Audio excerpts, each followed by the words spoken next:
Barnaby, look, I had this new email. It says we want a free vacation. It's probably spam, Geraldine. Delete it and move on. There's only 3 simple steps. I think we can complete this. See? That was pretty easy. I don't know about this. I hope you know what you're doing. Sure I do. The emails came from America Green Bank. They just need me to verify our account number, our routing number, and our PIN and password. This is way too easy. People are way too gullible. But I love preying on elderly retired couples. They don't know how technology works. And they too trusting. Now that I have access to their accounts, I'm about to wipe them out. And just like that, their entire life savings was wiped clean.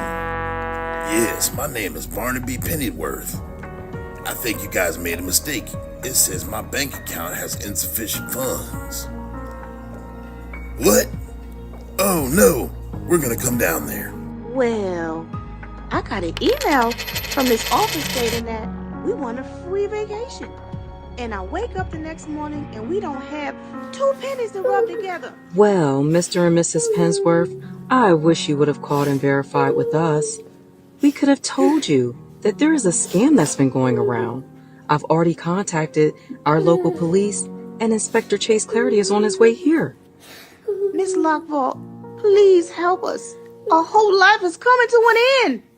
Our entire savings are gone. Hiya, Pennyworth. Just gonna get some information here and we'll start the report. Then I'm gonna head right back to the office. This is unfortunate, but this has Chance Wilder's name written all over it. He likes to prey on the innocent. Already ahead of you, Sarge. Got the wiretap on the cell phone and the laptop. Good job. Ooh. Rob you blind. Just with a couple strokes of the keys and a fake email address, man, we was able to get the Pennyworth entire life savings. Hands up, get out of the car. We were able to track you and knew your every movement. Now, you guys are going back to jail, and this money is going back to the Pennyworth. Ooh. Sergeant, be safe. Inspector Chase Clarity. You guys saved the day.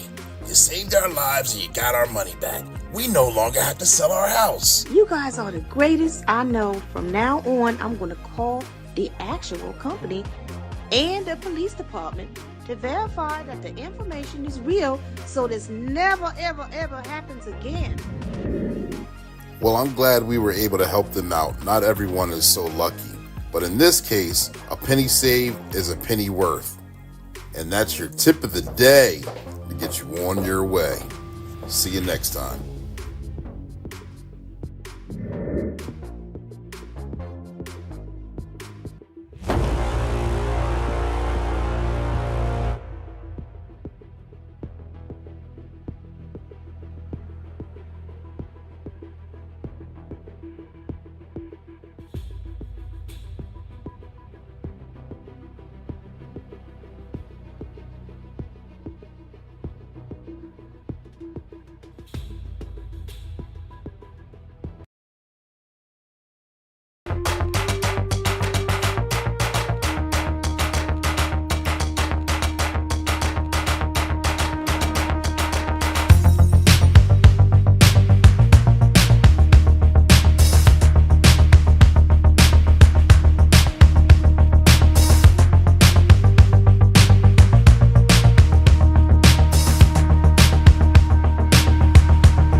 Why is it always there? We go. We got the full screen on here. Good evening, ladies and gentlemen, boys and girls.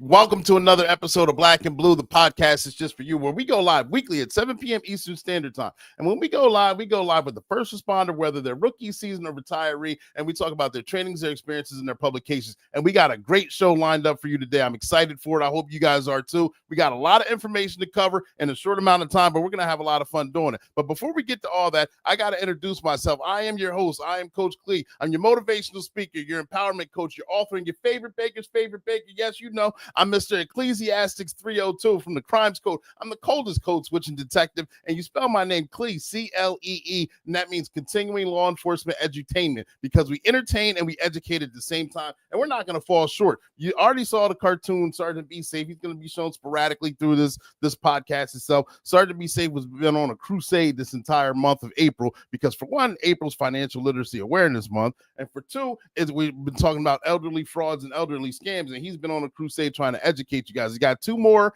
scam cartoons that we're going to show throughout the process of this, but this is the platform we're on. How many? I think we're on 7 different platforms now. We're on 7, and we're going to be uploaded on the Spotify when this is over as well. So if you're not subscribed to any of them, make sure you subscribe, tag, like, share, and subscribe. Tell your friends about it, because this is valuable information that you guys need, and you need to share amongst your friends and family, so you don't get scammed out. You can be educated on the latest things that are coming through. Got a great show. I got a special guest. I can't wait to introduce her. Her name is Paige Arnone. The title of the show, let me get to it before I mess it up, is going to be Stretching Beyond the Call. We're going to elevate wellness with Firstgevity, and we're going to dig into that. So make sure you keep the comments coming, keep your questions coming. If you have any comments, since we're on those 5 different platforms, I can't always see who's on here. So if you want that shout out, put your name and where you're from in the comment section. I'll give you the shout out that you're looking for. Got a comment, put that in the comment section as well. We got a few websites in the comment section, one from our guests, another one from our sponsor. Our sponsor, if you did not know, is One Way Publishing. One Way Publishing sponsors Sergeant Be Safe, sponsors this platform, Black and Blue, and also it's a book publishing company. You know, I got to write my 5 books. That's, you see some of them behind me, and some of their clients are behind them as well. And not only that, one of the clients for April was Marion Small for Financial Literacy Awareness Month. Cornell buys his first pair of sneakers, and that he's a client of One Way Publishing as well. But One Way Publishing is a book publishing company where their motto is they can turn a mere thought into a book that's bought. So if you ever wanted to write your own book, fiction, nonfiction, autobiographical, history, cookbook, comic book, whatever it may be, One Way Publishing is how you want to get that thing done. And let me get that website that's scrolling right there below for you, so you guys know that. It's already in the comment section. It is not scrolling. It isn't scrolling now. Scrolling right there. Make sure you check out workwithclee.com if you want to be a guest on the show. If you like to have a voiceover or have an idea for a Sergeant Be Safe cartoon, or if you ever wanted to write your own book, workwithclee.com is how you want to get that thing done. All right, I appreciate all of you in here who's watching the show. We've been going to this version of the show for 5 years strong now, since about 2020, a little after 20, let's say about 4, I believe, right after 2020. Before that, it was the lab. We transitioned from the lab to Black and Blue, and I appreciate all of you. That was real funny, wasn't it? I know. But we this is going to be the last show that for the month of April. So of course we got to go through the rundown of Financial Literacy Awareness Month, and we got a couple fraud scams. We're going to discuss and get this right page on here so I don't miss anything. Because Sergeant Be Safe, you got a scammer video talks about lottery scams. We got a romance scam. Shout out to Marion Smalls. We got the Easter basket highlight. Shout out to Jeff and Dave. You guys know who you are. And the Easter baskets we got to give away on Easter Sunday. We got to give away 120 Easter baskets to 120 kids on Easter Sunday, and that was a true pleasure. We're going to talk about going to talk about wellness. We're going to talk about the yoga. We're going to talk about how it's transforming the lives of first responders and law enforcement officers. All right. So without further ado, because I know you guys are tired of hearing my voice, you didn't come up here for that. I'm going to show the highlight. Shout out to Americhoice Federal Credit Union on the donations that they made for us for the Easter egg baskets, on the candy donations. We had other companies. Shout out to Marion Small for donating his book for the children's financial literacy awareness. Had toys. We just had a good time. Here's a good summation of what happened there. You can see it better than I can say it. Totally inspired by Pennsylvania Auditor General Timothy L. DeFore to take action in our community. This year, Jeff Doristant, David Winder, and Clee Tillman teamed up to give back by creating Easter baskets for children. A huge shout out to our amazing D9 brothers and sisters for their generous donations, and to Americois Credit Union for providing gifts such as banks, coloring books, and account vouchers. Another special thanks to Marion Small for his fantastic financial awareness book, Cornell Buys His First Pair of Sneakers, which is perfect for teaching kids about money management.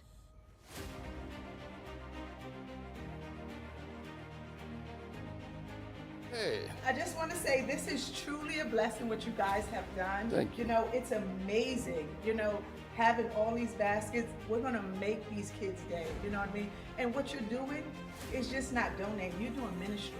And this is what it's all about. Fraternity, sororities, it's about ministry and pouring back into the community. So with that, I want to say thank you. And this is wonderful. I can't wait to see our kids' faces.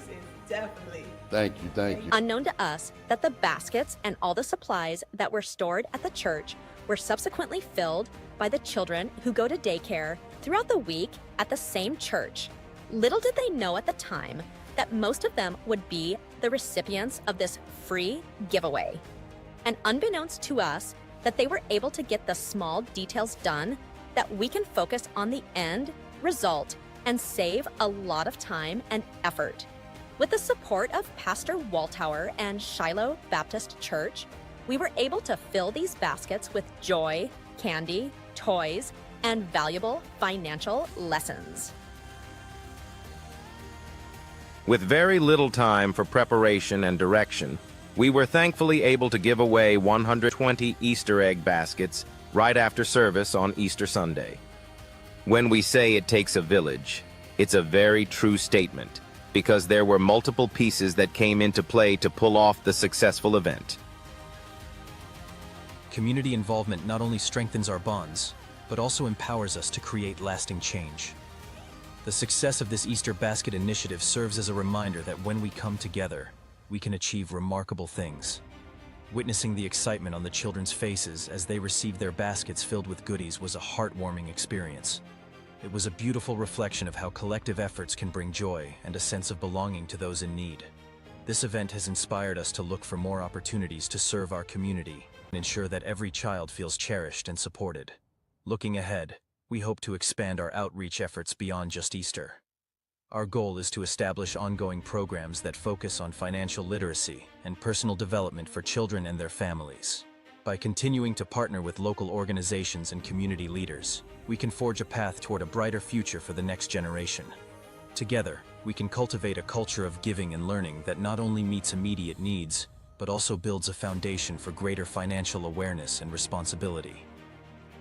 The journey may be long, but with determination and collaboration, we can create a lasting impact that resonates throughout our community for years to come.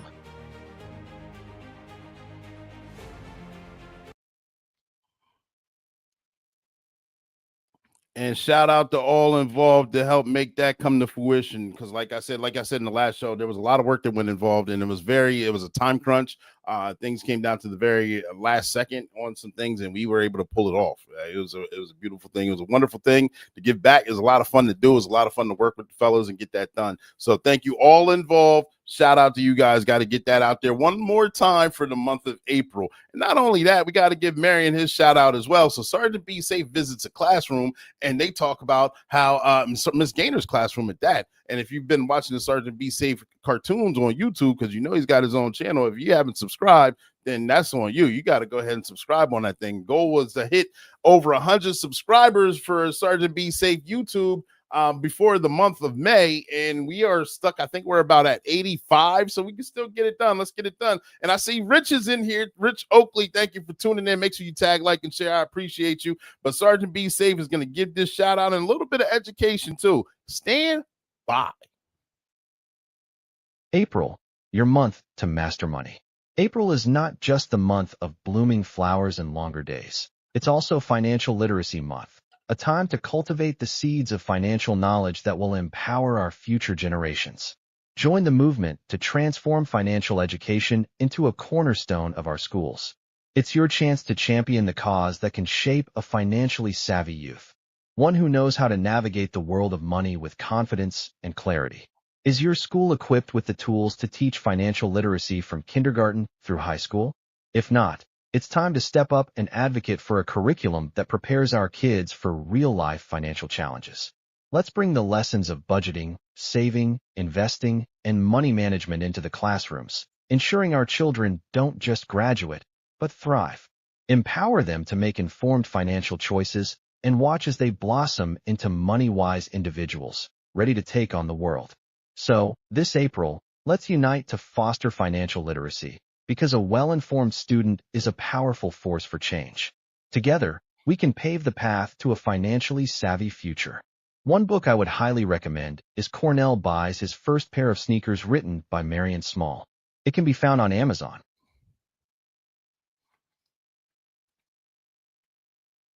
And if you, I don't know why it keeps knocking me off the screen every time I play a video. It didn't used to be like that. I'm just updating, upgrade. I'm not really feeling, but we're still going to get this show. The show must move along. And thank you. Yes, congrats on a successful event and show. Yes, I appreciate that. Thank you very much on that. And thank you for your help, for your contribution to make that happen as well. We had a wonderful month going on. April, we talked about, we had kicked off with Pennsylvania Auditor General Timothy L. DeFore, and that just spawned like a whole month of great stuff because he provided us with, I didn't even know April was Financial Literacy Awareness Month until that show. And then after that, we developed a plan to have the Easter baskets and provide some more financial literacy awareness and financial plan to get that thing going, because American Choice Federal Credit Union, not only did they give banks for the kids that came with the Easter baskets, they gave coloring books, and they also gave vouchers, $20 vouchers for those who want to go open up an account. So if you go take that voucher to the account, the bank will, and you open up an account, the bank will honor that. If I'm incorrect, please correct me,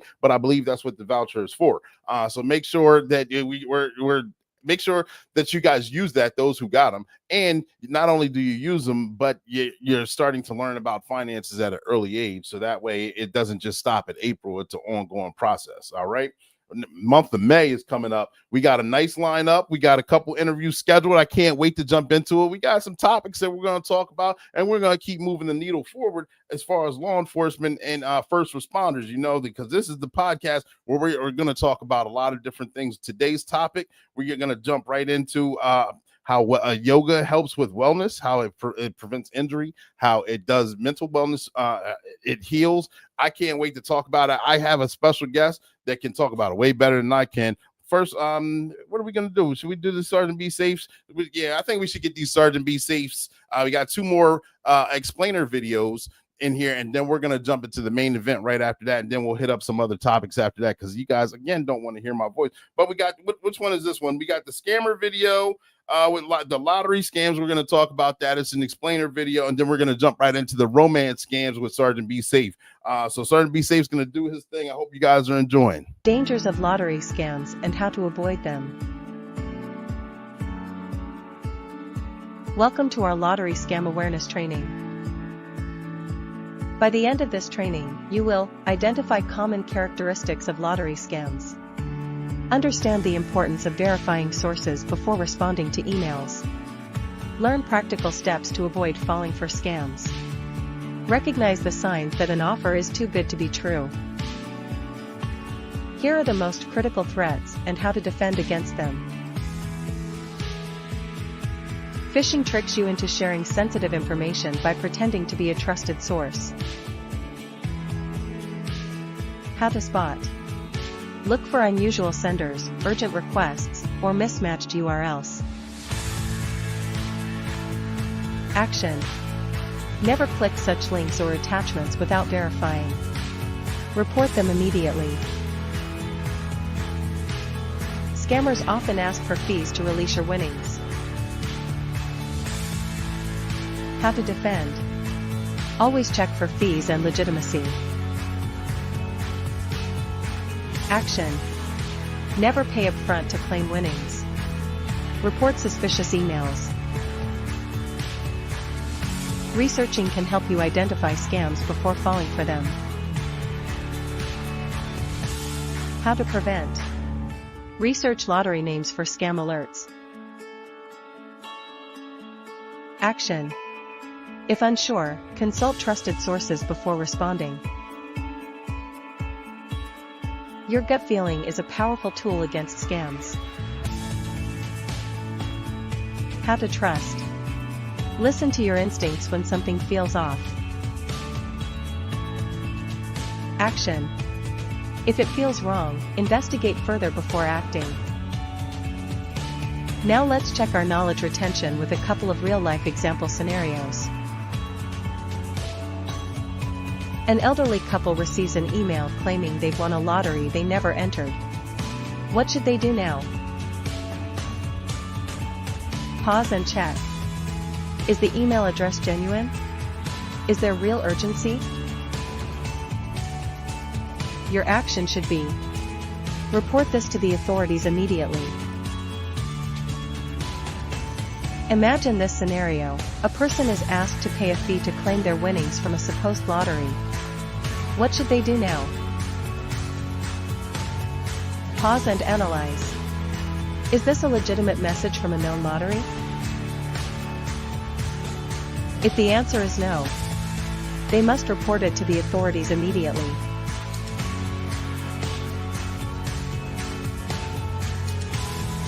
Now let's recap on what you learned and what you need to remember.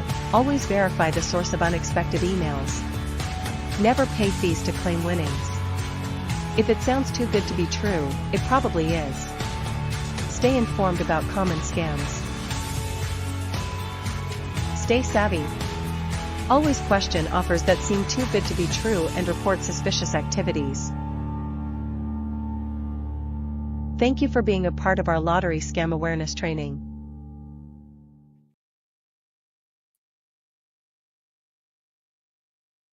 See, it knocks me off every time. But listen, make sure I'm gonna make sure this video gets posted on the website, on not the website, the YouTube page. So you guys can tag, like, and share those who need to get those tips, and you can share that with elderly individuals, or just know it for yourself, or make sure you're educated up on it. That was a which one was that? That was lottery. Yeah. Sorry, my mind's going like 18 different directions because I want to make sure I put on a good production. But we're going to jump into the romance scam right now, and then I'll jump back on the screen and I'll jump into the main event. So, but the romance scam, here we go. Sergeant, be safe, do your thing. Romance Hit that scams like and button how to too. identify and protect against them. Welcome to our romance scam awareness training. By the end of this training, you will understand romance scams and their operations, identify common tactics used by scammers, recognize red flags indicating potential scams, learn practical tips for self-protection.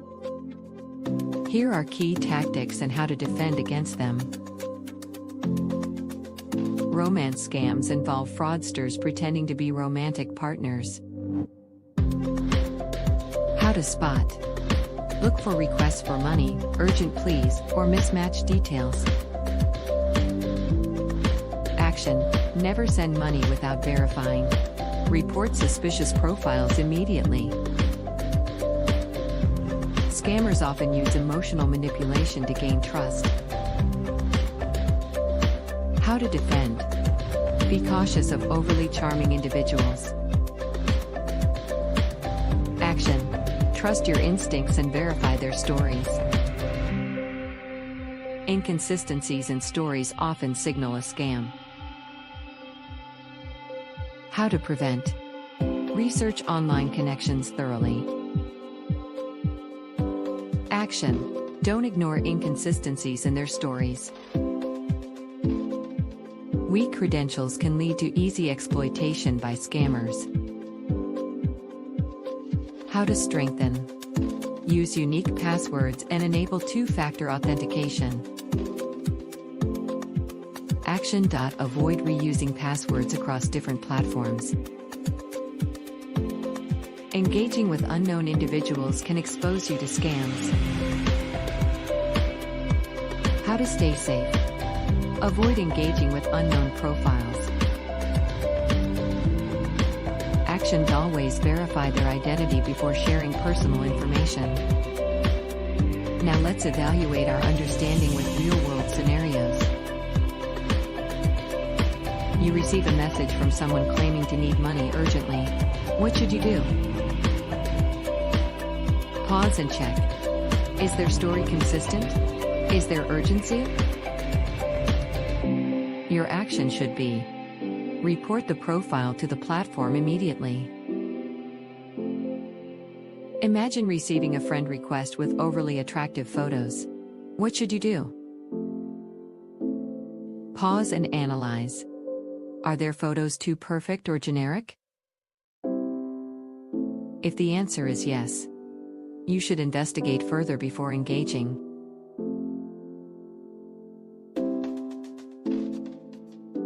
Now let's recap on what you learned and what you need to remember.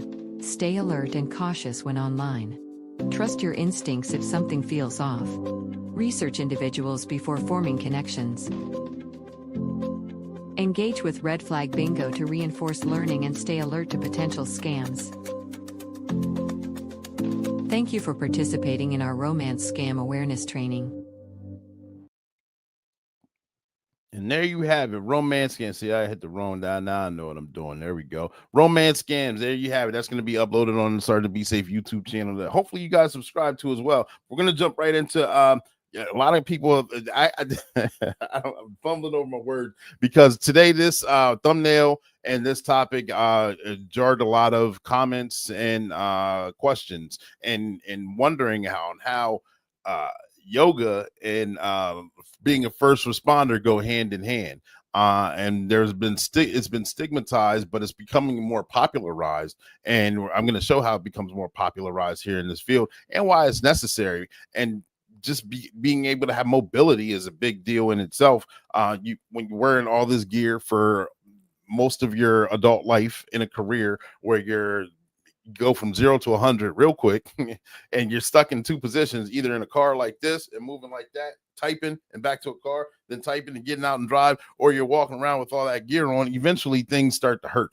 And this is an explainer on how you can prevent injuries and everything else. I'm not going to talk too much about it because I'm going to overdo it. Of course, I'm going to let Paige talk about it. But before we do that, let me see if I can get this thing up here, because we have the video that the introductional video that give you a foundation before we get into the interview. World filled with high pressure situations and emotional turmoil, finding balance becomes essential. For law enforcement officers, the daily challenges of the job can take a toll on both physical and mental health. Integrating yoga into their routines can be a game changer, providing tools to manage stress, enhance physical capabilities, and improve overall well-being. By embracing yoga, law enforcement personnel can develop resilience, mental clarity, and a healthier lifestyle, making it a vital addition to their training. The first benefit of yoga lies in its ability to help manage stress and trauma. Officers face intense situations that often lead to high levels of stress. Practicing yoga equips them with self-regulation tools to return to a calm state after confronting difficult experiences. For instance, deep breathing exercises and mindful movements can help officers process their emotions, build resilience, and recover from trauma. This approach not only aids in immediate stress relief, but also fosters long-term emotional stability. In addition to its mental health benefits, yoga significantly improves physical health. The nature of law enforcement work demands stamina, strength, and flexibility. Regular yoga practice enhances muscle tone and increases flexibility, which are crucial for preventing injuries during physically demanding tasks. For example, an officer who practices yoga may find it easier to navigate challenging terrains or handle physical confrontations. By building a stronger body, officers can perform their duties more effectively and safely. Moreover, yoga contributes to better mental and emotional well-being. It sharpens focus, situational awareness, and mental clarity, all of which are essential for making quick decisions in the field. Officers who engage in yoga often report improved communication skills and stronger connections between their minds and bodies. This improved awareness allows them to react thoughtfully to situations, enhancing their performance on the job. The long-term advantages of incorporating yoga into training cannot be overlooked. By providing effective tools for self-regulation and stress management, yoga can help reduce burnout, post-traumatic stress disorder, PTSD, and other stress-related health issues. Programs like Yoga for First Responders and Tactical Movement for First Responders, TMFR, specifically cater to the unique needs of law enforcement personnel, emphasizing trauma-sensitive techniques and breath work. These tailored programs ensure that officers receive the most relevant and effective training to support their well-being. In conclusion, the benefits of yoga for law enforcement are clear and compelling. From stress management to physical health and enhanced performance, yoga offers a holistic approach to well-being. Embracing this practice can lead to healthier, more resilient officers, better equipped to handle the demands of their roles. The time is now for law enforcement agencies to recognize the importance of yoga and encourage its integration into their training programs. A healthier workforce is a more effective workforce, ultimately serving the community better. As law enforcement agencies begin to embrace the benefits of yoga, the implementation of these practices can take many forms. Workshops and classes can be organized within precincts, led by certified instructors who understand the unique challenges faced by officers. Additionally, offering virtual yoga sessions can ensure that all personnel, regardless of their shifts or schedules, have access to these invaluable resources. By creating an inclusive environment that prioritizes mental and physical health, agencies can foster a culture of wellness that resonates throughout the department. Another significant aspect of integrating yoga into law enforcement training is the potential for team building and camaraderie among officers. Participating in yoga sessions together encourages officers to support one another in their wellness journeys, creating strong bonds that extend beyond the mat. This shared experience can cultivate trust and improve communication within the ranks, ultimately enhancing teamwork during high-pressure situations. A closer-knit team is better equipped to collaborate effectively, which can be crucial in responding to emergencies and ensuring community safety. Furthermore, the practice of yoga can promote self-awareness, which is particularly vital in law enforcement. Officers often find themselves in situations where they must remain calm and composed, even when tensions are high. Yoga encourages practitioners to tune into their bodies and emotions, allowing them to recognize their stress triggers and manage their reactions effectively. This heightened self-awareness not only benefits the officer personally, but also positively impacts their interactions with the community, leading to more empathetic and understanding responses in the field. Incorporating yoga into law enforcement training is also a proactive approach to preventing mental health crises. By establishing a regular practice of mindfulness and stress reduction, officers can develop coping mechanisms that protect their mental health in the long run. This preventative measure can reduce the likelihood of developing more severe mental health issues, such as depression and anxiety, which are prevalent within the profession. Agencies that prioritize mental health through yoga can ultimately save resources and create a healthier work environment for their personnel. The success stories from various law enforcement agencies that have implemented yoga into their training programs provide compelling evidence of its effectiveness. Many departments report significant improvements in officer morale, job satisfaction, and overall well-being. These positive outcomes not only benefit the officers themselves, but also enhance community relations, as healthier officers are better able to engage with the public in a positive and constructive manner. The ripple effect of such initiatives can lead to a more positive perception of law enforcement within the community. In summary, the integration of yoga into law enforcement training is an innovative and essential step toward creating a healthier and more resilient workforce. By addressing the unique needs of officers through tailored yoga programs, agencies can promote mental and physical well-being, enhance team dynamics, and foster a culture of support and understanding.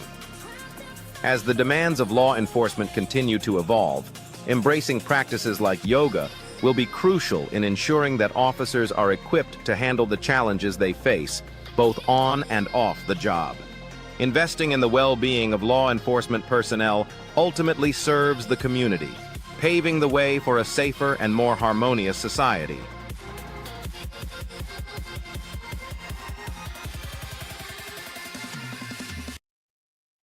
And I want you guys to remember some of those tips that went over in that video as you listen to the interview, to see how some of those tips and some of those things that were mentioned are highlighted in the video here with Paige. All right, ladies and gentlemen, boys and girls, I'm thrilled to announce I had the most fun-loving, easy to talk to, very, very intelligent Paige Arnone, who was in here. She got vulnerable with us, gave her backstory, and then she explained how she got to become a yoga instructor for first responders, specifically the military and law enforcement. I'm thrilled to have her in here. She's the founder of Firstgevity, of course. You see it scrolling below, or you see it in the comment section that will be scrolling below and during the interview. She supports first responders. She crafted her program to enhance mental and physical wellness. Okay, she grew this from trauma, the trauma that she went through and instabilities that she's gone through as well, and she learned the healing power of yoga itself, and through that healing power, it ignited the passion in her for self-care, and through that passion in her for self-care, she made a mission to first responders. She made it her mission to reduce stress, make stress reduction, to reduce stress, and encourage mobility and prevent injuries or injury prevention through yoga. She's changing lives one breath at a time. Ladies and gentlemen, boys and girls, I'm going to play this cartoon I made from her with Sergeant Be Safe, only because I actually played it during the interview, but the editing feature kind of cut some of it out, and I want you guys to get the full effect the same way we did, and then we're going to jump right into it. I hope you like it. Ladies and gentlemen, boys and girls, stand by.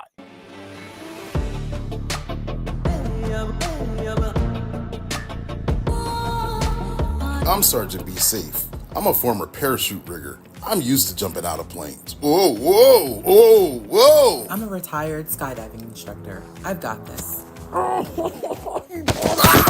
back. Oh, this is gonna hurt.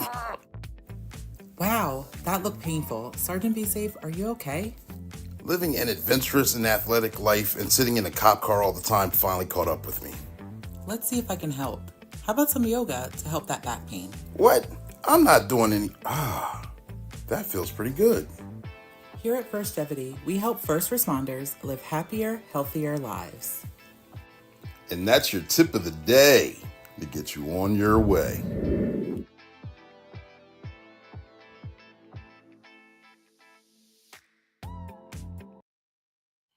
I know I keep interrupting, and I'm doing that because that cartoon was made from a phone conversation that we had together a few months back. When we were on the phone, she told me how she was a skydiving instructor and she retired from that and she does the yoga. And most of you know that I used to be a parachute rigger in the Army, where I jumped out. I don't know how many jumps I have, but I used to jump out of airplanes for Uncle Sam for a living. So we had that in common, and we got off on a tangent a little bit. So I thought that cartoon would be creative. But here we go. Here's the interview. You guys are going to love it. Stand by. And we are live, ladies and gentlemen, boys and girls. I'm going to start off this interview with a special cartoon. You guys didn't know this cartoon was coming, and I'm glad I get to show this cartoon because we both got to see it together right just a few minutes ago. So stay tuned, and we will jump right into it. I'm Sergeant Be Safe. I'm a former parachute. I'm used to jumping out of planes. Whoa, whoa, whoa, whoa! I'm a retired skydiving instructor. I've got this. My back. Oh, this is gonna hurt. Wow, that looked painful. Sergeant Be Safe, are you okay? Living an adventurous and athletic life and sitting in a cop car all the time finally caught up with me. Let's see if I can help. How about some yoga to help that back pain? What? I'm not doing any... that feels pretty good. Here at Firstgevity, we help first responders live happier, healthier lives. And that's your tip of the day to get you on your way. All right, let me get this off the screen here. I hope you like that cartoon. I know you just got to see it momentarily. But ladies and gentlemen, boys and girls, welcome to the stage. We have Paige Arnone with Firstgevity here, and I'm glad to have her. We've been scheduling back and forth. We finally have her on the show. Paige, thank you for making yourself available. Can you tell us a little bit about yourself, please? Yeah, well, first of all, thank you so much for having me. And I thought that cartoon was so cute. And the tattoos were a nice touch. I wish I could throw them more, but it gives me a limit. They're like, you can't make her look too scary. You can only do a couple. No, I appreciate you having me. A little background. I mean, I don't know how far back you want me to go. Oh. I can go like as far back, because I think really the thing that the question I always get is like, why law enforcement and why first responders? And I think there's always an assumption that I'm either related to a cop or married to a cop. And so I think the question I always get is like, who do you know? And I think one, it's important to realize kind of where I came from to understand how I got here. I did not set out to work with law enforcement or first responders. I feel like that kind of happened organically. I am not related to anyone in the first responder profession. I'm not married to anyone in the first responder profession. I come from a background, my parents were both drug addicts. My dad was gang affiliated, and he served a 6-year sentence for the sale of narcotics. So I grew up with an incarcerated parent. So law enforcement was present in my life, but in a different context. Right. I grew up with prison collect calls and prison visits. And when my dad was released, he immediately went back to using. And so I was exposed to drug abuse. He was also extremely abusive physically, verbally, so domestic violence. And I had police presence in my life in that context for about a decade after. And I think that I just learned how to survive at a really young age. And I did what a lot of first responders tend to do, is kind of shove everything down and posture up and learn how to survive, right? And you build this kind of impenetrable wall, and you say like, I'm good, we're good, everything's good, like nothing can come through this wall. And yeah, exactly. And so I, did that for a really long time until I couldn't anymore, and it all blew up, and I started escaping and numbing and avoiding and choosing really unhealthy habits and paths for myself, and came to a crossroads one day where I said, hey, like I have to make a choice. Either I keep doing what I'm doing and end up just like my parents, because that's really the path I was going down at the time, or choose a healthier path for myself. And it's really interesting that moment really just sticks out as such a pivotal snapshot. And there's so many moments in that time that I don't remember. I don't have a great memory of a lot of that time, but I do remember that one day where I was like, this is it, left or right. And I chose to take a yoga class when I was in college, and it really was not at the time. And I think you have to understand my mindset at that time. I didn't have trauma. I was good. Right. I'm good, right? Yeah. Get away from me, that was my mindset. But it really was how can I just feel better physically? So I decided to take a hot yoga class. It was as simple as that. I smoked a cigarette in the parking lot and went in and took this hot yoga class and died because it was really challenging. Got out, felt better. And I couldn't really explain why I felt better, but I just kept doing it. And that really set the trajectory for the rest of my life. And this is obviously a lot of years smushed into, a brief description, but I just kept doing it. And over time, I was able to start processing those things that I had been through. My panic attacks went away. My anxiety became more manageable. I was able to get off antidepressants that I was on at the time. And I was able to choose how I wanted to respond to situations, because at that time I was really emotionally reactive. And if anyone was confrontational, I was really nasty and really immediate to respond. So it gave me I call it the power of the pause, being able to pause for a moment before choosing how to respond. And it really changed my life, and I think saved my life in many ways. And so fast forward a decade, and I decided I wanted to become a yoga teacher, because I knew that if it saved my life, it could save other people's lives. And I wanted to be that for other people. I wanted to give them the tools and resources. So I was a traditional yoga teacher in the public for a while. And I just so happened to be teaching a free class for a local city. I'm from Phoenix, so I was teaching for a local city, and there was a gentleman who was teaching a HIIT class, and I was teaching a yoga class after, and he was a sergeant at Phoenix Regional Police Academy. And he was like, do you want to teach my recruit class yoga? And this was 8 years ago. So this was before wellness was cool. Yeah. I think that he was really ahead of his time, and he was really into wellness. And I said, sure. And kind of the rest is history. I mean, there's a lot that's happened in the last 8 years, but that's how it got started. And I don't think that I knew, because at the time when I was at the police academy, I volunteered. It was not something I was paid to do. And I did this for several years. It was really a labor of love. I was there because I wanted to be there. Excuse me. And I learned really boots on the ground. And I think I resonated a lot with knowing the stressors that you guys are going to go through. And it's not if, it's when, it's how severe. And I know what it feels like to not have resources and what that does to your life. And so through time working with first responders, I realized that this is exactly why I started in the first place, is because I wanted to be able to help in the best way I could. And I felt like this was my home in a way. So I know that was a very long background, but that's a little bit about me and how I got here. Very much by chance.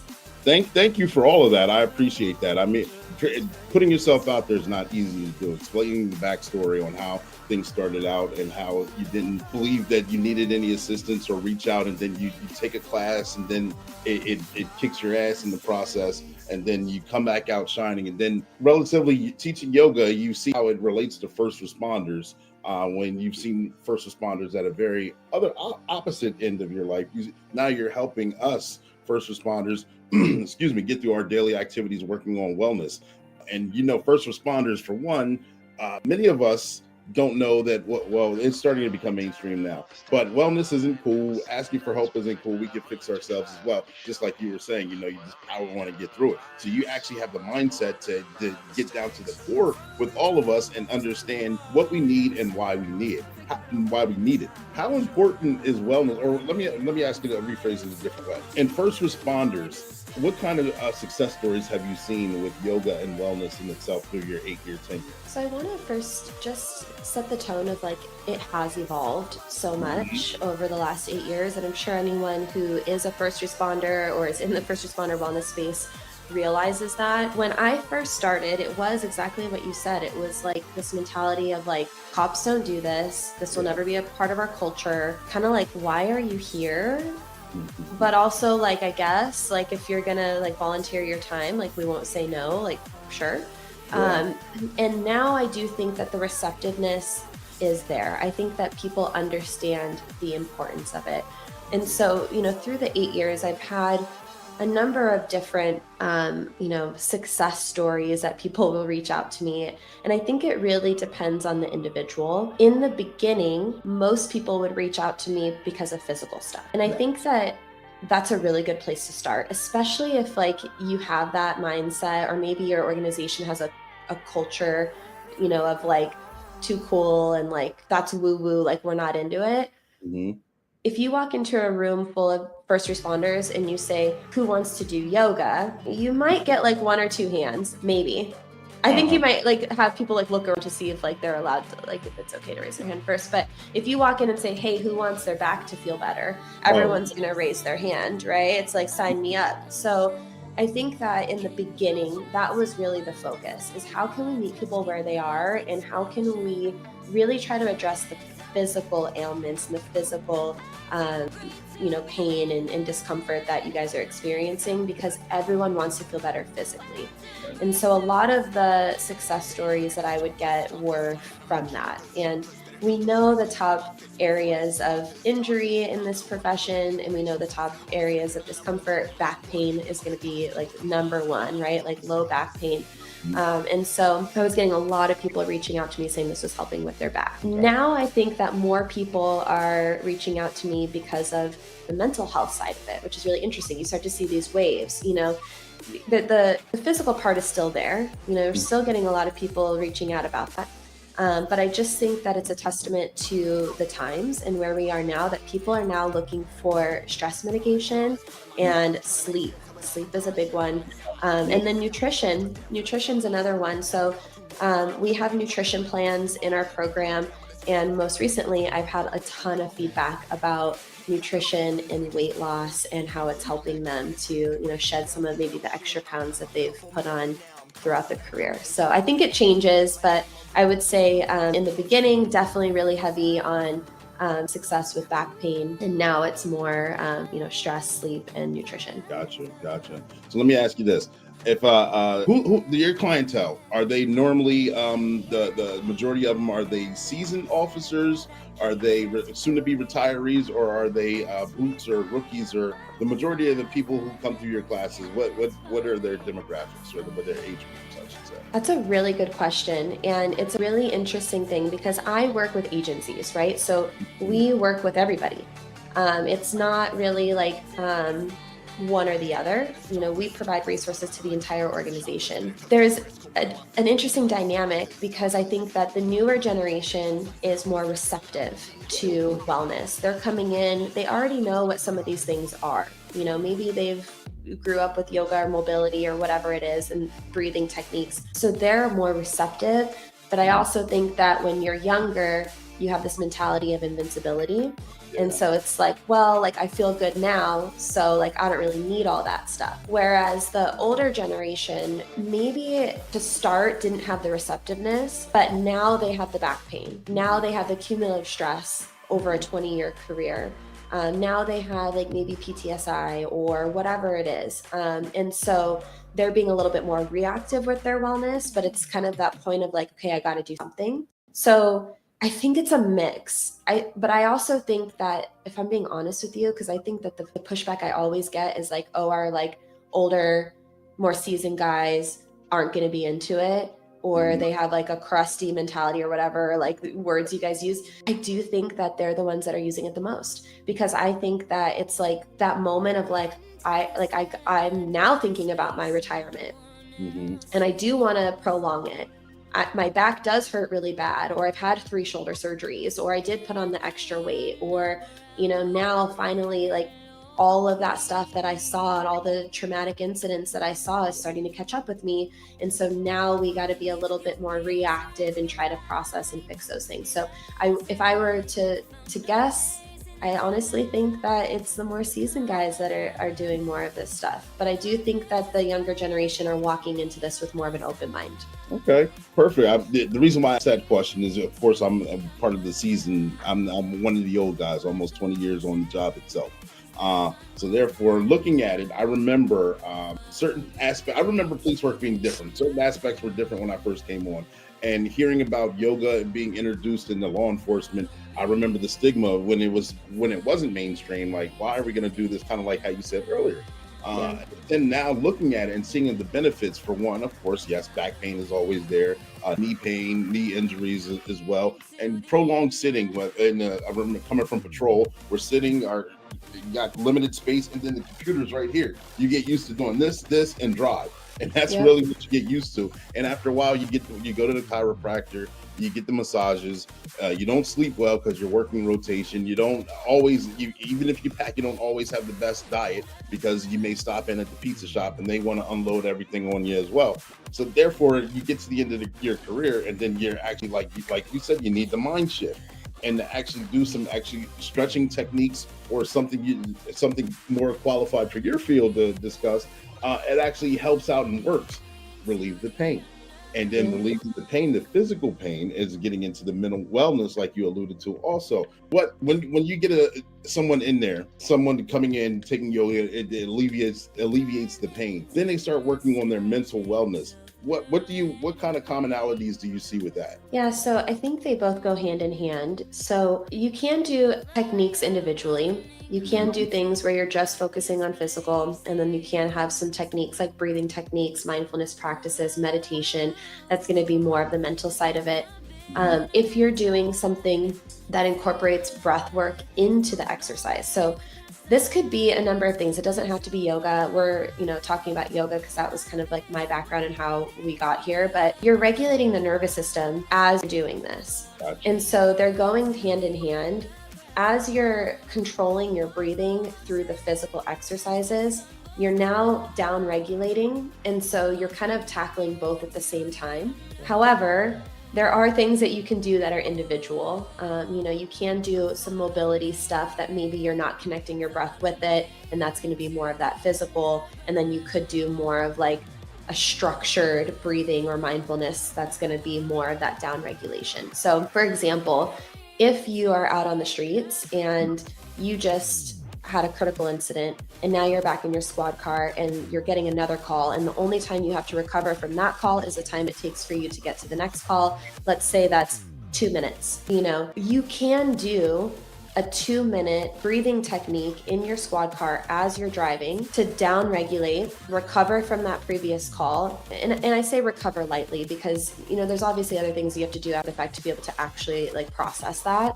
But as far as a nervous system recovery, to be able to down regulate to bring you back to baseline to prepare you for the next call. And so that obviously has nothing to do with the physical. It's all nervous system regulation, and those are things that you can do on the streets that are going to help you throughout that shift. But then there are things that you can do outside of the squad car, at home, or maybe you have a workout on duty where you can then start to counter all of the prolonged sitting, the repetitive movements.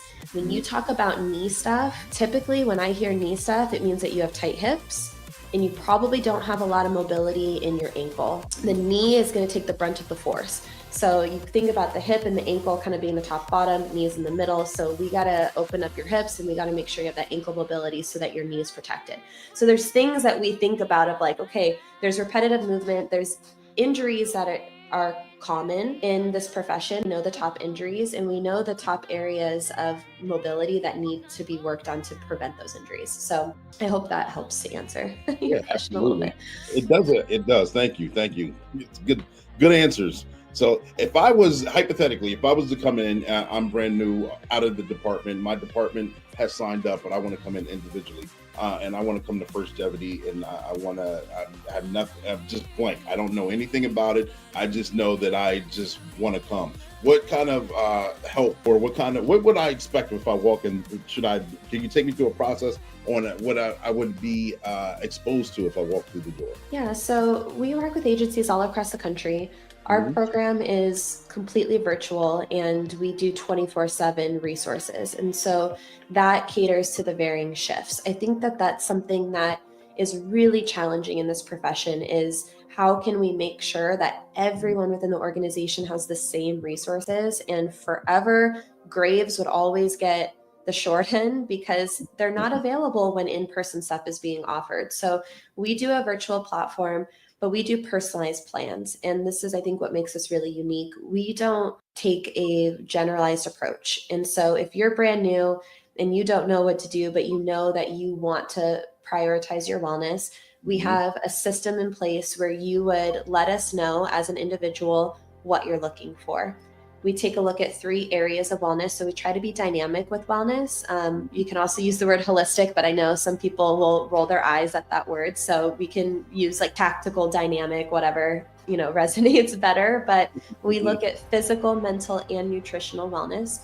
And so as an individual, you get to tell me what are your areas of concern, what are your goals, what are your needs as an individual, and that's going to look different for everybody. You might have back pain stuff, but the person next to you might have shoulder stuff. You might struggle with sleep, but the person next to you is really trying to work on mental resiliency and so everyone gets to tell me what they're looking for. And then every month we send you personalized plans. So you get an email from us every month with all 3 categories based on you. And so I think that that's really kind of the unique thing that we do is how can we make sure that you as an individual are taken care of, and it's not a blanketed approach. I like that. Individually tailored for the officer itself. Yes, case by case basis. Yeah. Gotcha. So how did I understand it, but how did you come up with the name Firstgevity, and what does that mean to you? Longevity for first responders. It's always been the goal. And it's really interesting because we work with tens of thousands of first responders across the country. And I always ask the question of why is wellness important to you? What is your why? And I think that that's really important for people to understand within themselves. And that has to come from you. That can't come from me. It can't come from leadership. That has to be something that is deep-seated within you. And when I do have those conversations with people, for the most part, it's longevity. That's their why, and it's longevity on the job. It's longevity so that they can be there for their families. It's longevity so that they can retire eventually and have a long life and enjoy the fruits of their labor. And that has always been the goal of Firstgevity is how can we create that longevity in your life? It's not just on the job, it's in your life.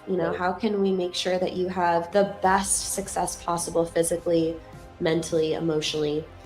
So that was really the idea behind the name. Gotcha. And I like it. I appreciate it. So if someone is watching right now and they want to take a course or speak with you or have any questions, what best ways would there be to get in contact with you? How would you want them to reach out? Yeah, I would say email is always the best. My email is paige@firstgevity.com. So it's pretty simple, and I'm sure we can kind of put it in the notes. But I'm also really active on LinkedIn. You can always look me up on LinkedIn and kind of check out what we're doing. We work with agencies. We also have an individualized program. So if someone out there is with an organization who is not willing or maybe not able to provide the program for the entire organization, we do have individual plans. So if it's something where someone's listening and they're like, yeah, my agency isn't supportive, or maybe my agency doesn't have the funding right now, you can reach out to me and we can set you up as an individual. But probably email is the best, or LinkedIn. You can direct message me on LinkedIn. All right, perfect. I'm pretty sure once this is uploaded and all, you're gonna get a ton of clients, because mental health, wellness, and physical health is on the rise, especially with this profession. We see it all the time. One way, I remember in the academy, they used to tell us to stretch and go out there and drink a lot of water and help your bodies to prevent injury. And as you see, that may or may not have been the best course of action from a few years ago. But from what you've seen, how are you able to help first responders prevent injury, or those who may have gotten injured on the job get back to a state where they can get back to a functional first responder? Yeah, I mean, that's a dual question. And I think that, again, first step is having an open mind. I think that if you're resistant to things, like, you're never going to do it. Connect with your why. Use that as your motivation to proactively prioritize your wellness. That's how you're going to prevent injuries, is if you're proactive, if you're taking the steps. Consistency is going to trump motivation. Dedication trumps motivation. You're never going to want to do it, especially if you're someone who likes to go work out or whatever. And I understand everyone's really busy. The other thing to note is you don't have to do an hour-long yoga class. You could do a 10-minute dynamic mobility warm-up. That's going to reduce the risk of injury by 50%. Oh, mobility reduces your injury by 50%. It's crazy. But still, people don't do it. And I'm guilty of it too. Sometimes if I'm busy and I have only maybe a couple minutes for a workout, I'll get in and out. I get that. But if you can create a routine, a consistent routine where you incorporate mobility into your practice or into your daily life, even 3 times a week for 10 minutes, and do it when you don't want to do it, because you're never going to want to do it. That's going to reduce your risk of injury significantly. For the recovery side of things, again, it's I think it's human nature not to deal with things until you have an injury, or not to deal with things until they hurt. So I think it's that thing again of okay, well, now you have an injury. Obviously, listen to your doctors. I'm not your doctor. Listen to your doctors. If you have a PT, listen to them and the things that they're doing. But again, how can we then incorporate some of these things into your routine consistently so that we can help you to feel better, but then also prevent any future injuries from happening, because you're more susceptible to future injuries. So I would just recommend, 1, having an open mind, 2, let your why be your motivation, because you're never going to want to do it, and then have a consistent routine at least 3 times a week, 10 minutes, where you incorporate some sort of mobility, whether that's passive or dynamic. Dynamic is better prior to a workout, so we're going to warm you up a little bit better. Passive is going to be a little bit better after. Passive is also going to be better before sleep, to help to improve your sleep. Okay. Thank you for explaining all that. I appreciate the fact that consistency trumps motivation, because we all know that. We're motivated in the beginning, and then you have the discipline to keep going, no matter if you want to do jogging outside 3 miles every day, like certain officers that come in here, no matter if it's rain, snowing, they still do it. Whether if you want to do yoga but you're not feeling good and you said it's your time, you still do it, because that consistency, you build up that discipline, then your body reacts to it, and you feel a lot better afterwards, just because you accomplished that goal. And I think too, it's what are your priorities? Because we all know, like, if there's something that's a priority to you, and I know you guys, like, most of you type A, like, go, go, go, you know? And like you said, like, if it's a priority, if you are, like you said, running, if you're training to do like Baker to Vegas, if that's your thing and you're like, I'm training, you're going to go out and you're going to do it. Right. And so it's like, okay. And that just goes back to that why. What are your priorities? Is your priority performance on the job so that you can like be safe out on the streets for you and your team? Is the priority your family so that you can be there for your family? You can run with your kids?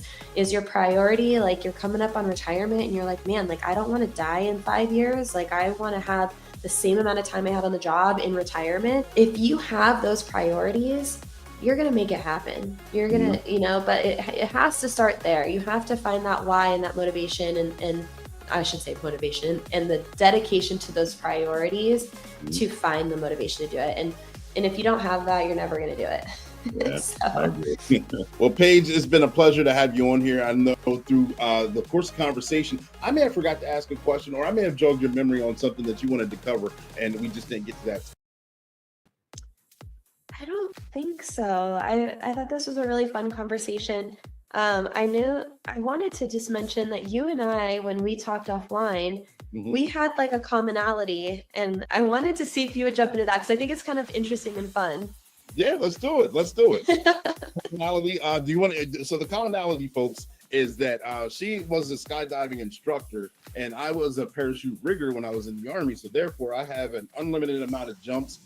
Thank you to Uncle Sam, because we had to practice on shoots and test them out. And so I remember when we talked on the phone months ago, that's the one thing that resonated with me, because I don't always find any other paratroopers often, or those who've been an instructor, or those who took the leap to jump out of a plane, period. Yeah, and it was just kind of interesting because I trained military. So that was what I did in my past life. I'm retired, and I know you in the video you said like retired, which I thought was really funny. And I trained military, and a lot of the things that I do now are things that I did then, you know, visualization training, nervous system regulation, making sure that like you're prepared for the task at hand, because what we were doing had more high stakes, you know, and you only had, you know, a certain amount of working time, and you had to make sure that you did everything properly and effectively and efficiently. And so it's interesting to meet someone who understands kind of that world and that mental training that happens with it. So I thought that was a fun thing to share, and it kind of loops back to that cartoon. If anyone's like, wait, what's going on? It's like, okay, that's why.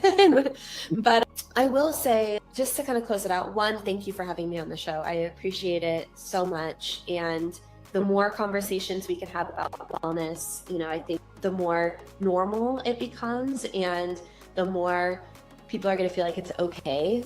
Because here's the thing, like, you can't go through a 20-year career and it not affect you physically or mentally.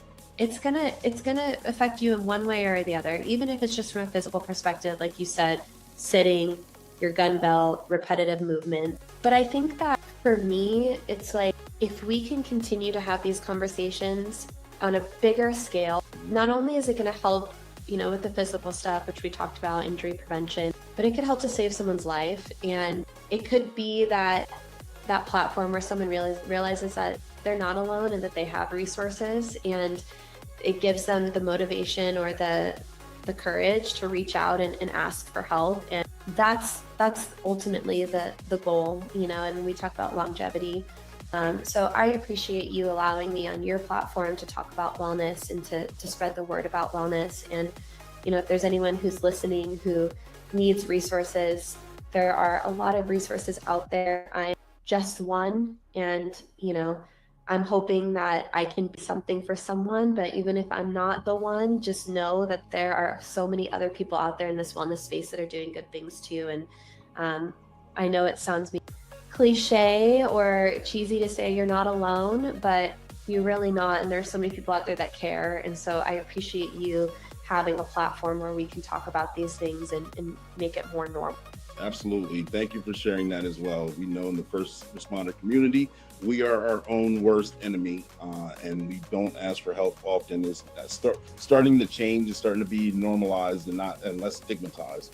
And that's where agencies and businesses like yours, you're out here, you're helping us.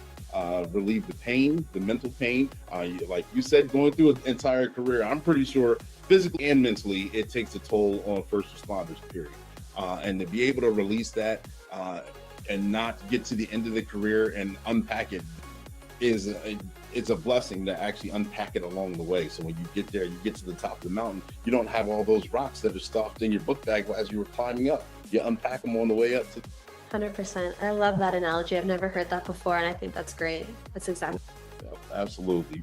Paige, it's a pleasure to have you on here. Thank you very much. I look forward to watching you flourish and grow. Thank you for everything that you're doing in the first responder community.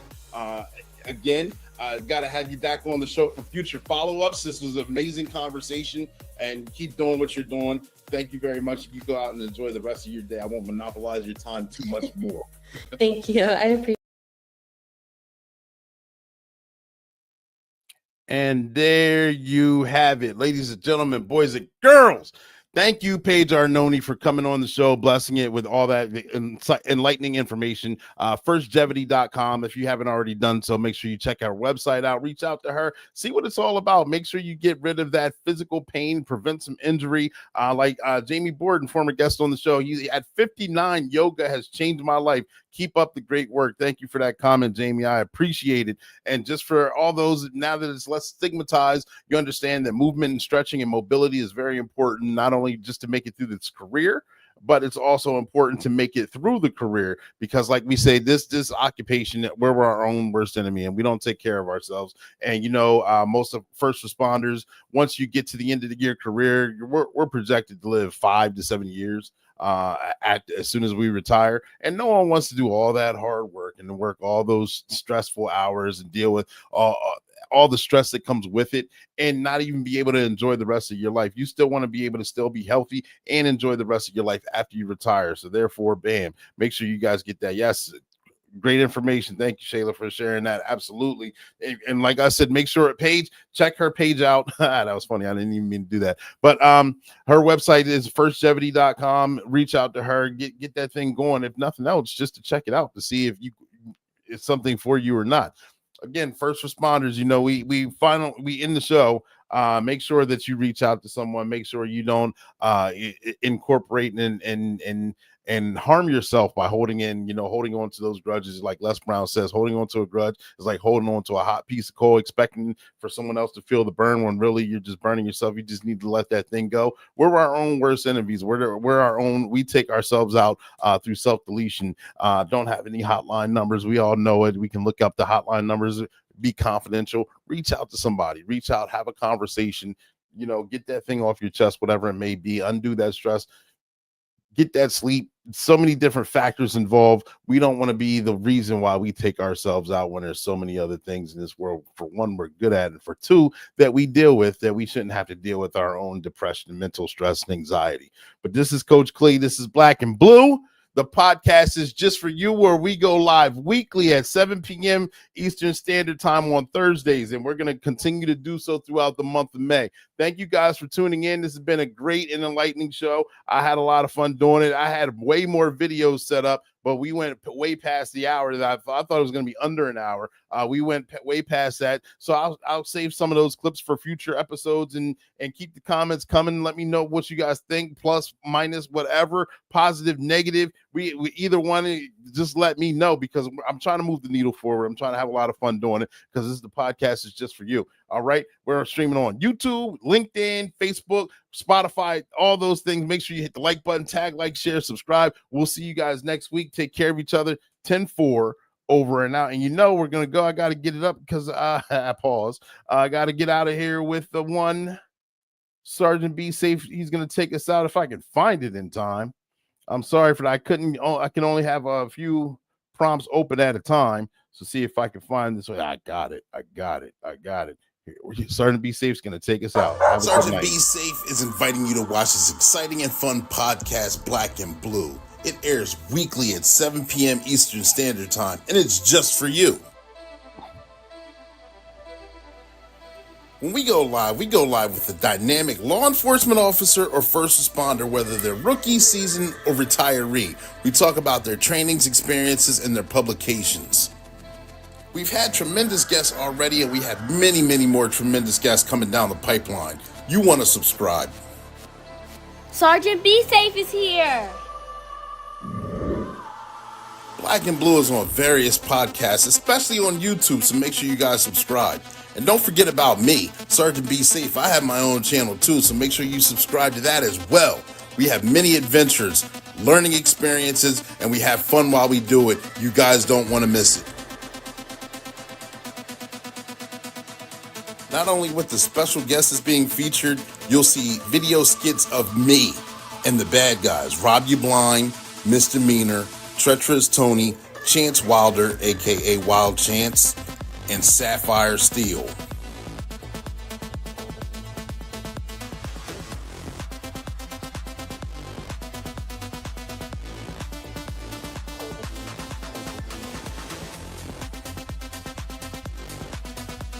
And that's your tip of the day to get you on your way.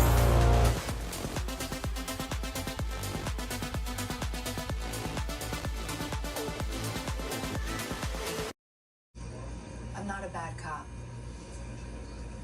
I never once said you were. It would be real simple if the problem was bad cops. It ain't.